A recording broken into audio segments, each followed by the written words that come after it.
You thought it was over. The fear was done. But it's not even over yet. The month of Gorror continues. Ah!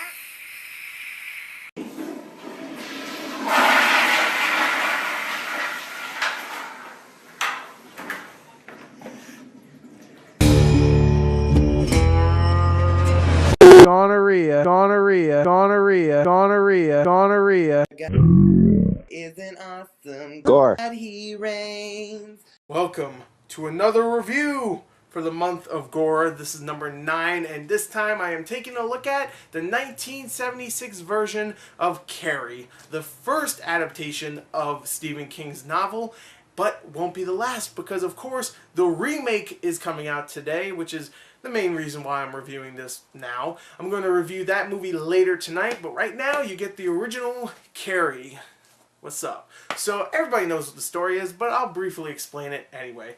Let's talk about the story. The story for Carrie follows, of course, Carrie, played by Sissy Spacek, who is a tortured, like, 16, 17-year-old girl. She's in high school. Everybody makes fun of her. Right in the beginning, she has her first ever period, and everybody's, like, throwing tampons at her and going, "Ah, you suck, Carrie. Eat shit." Like, that's actually a quote. "Eat shit, Carrie." That's a great quote. But it actually made me really laugh. I shouldn't have, but I laughed. And you feel bad for this girl, especially since her mother, played by Piper Laurie, is a crazed, like, you know, she's a crazed God fanatic, you know, I don't know what they're called, but she's really into God, and she's just crazy. Like, right when Carrie comes home from school, she's just like, go in your room and pray, and smacking her around and stuff. So Carrie doesn't have a great life, and of course, everybody knows where this is leading up to: the big prom. Someone asks her to prom, she becomes the prom queen, and of course, you know what happens. She has telekinetic powers. I think I forgot to mention that. And shit goes crazy. So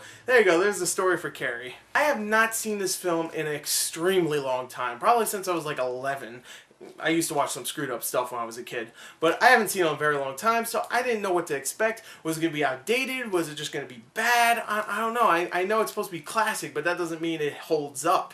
I watched it, and I'm glad to say that I'm really happy to say that it does hold up, even though there's parts where it just felt like, or that could have been edited out, or that's extremely 70s filmmaking, like montages, or there's even a part where they speed up the audio, so people are talking and going in fast motion and stuff. There's a lot of moments like that where I'm like, okay, that's very 70s, or even 80s. This is from the 70s, but they probably did a lot of that stuff in the 80s too. But there's a lot of stuff like that, filmmaking-wise. But here, you really do like the character of Carrie.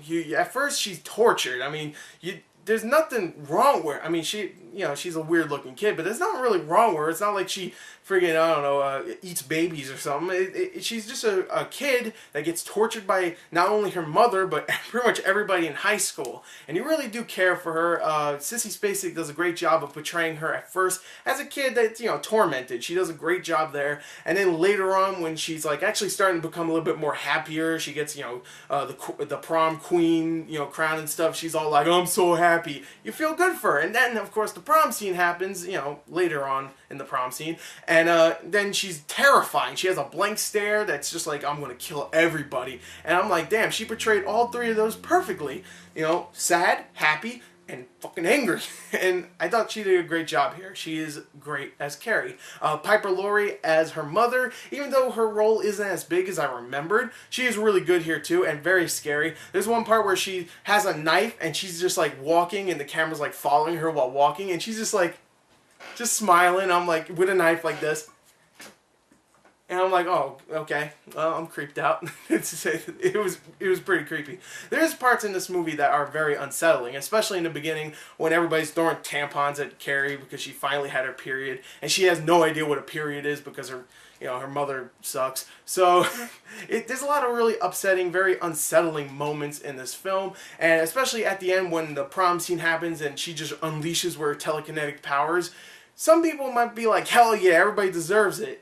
If you haven't seen the film, I saw the film, and to be honest, a lot of those people did not deserve it, especially since not everybody was, I don't want to spoil it, but not everybody was laughing at her at that moment. That's all I'm just going to say. It's an old movie. It's, you know, everybody knows how it really ends.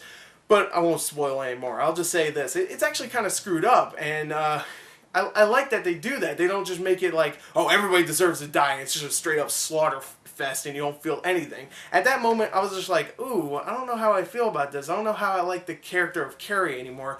I don't know, but I'll just leave it off there. I think it's a very well done film. There is problems with it, especially with Brian De Palma. For some reason, he feels like he needs to film high school girls doing a lot of, you know, risque things back in the 70s. Like, in the beginning, the shower scene, you see everything. Bush, friggin' boobs, whatever, everything.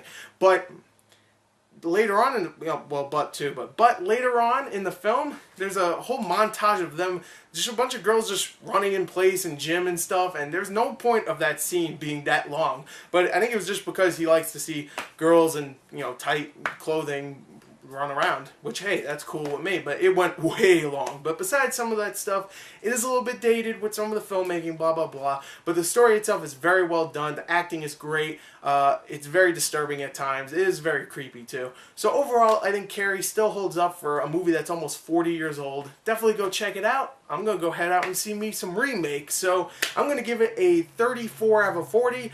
Not as good as it probably was back then, but still very good. So there you go. There's my review. I hope you enjoyed it. Thank you and goodbye.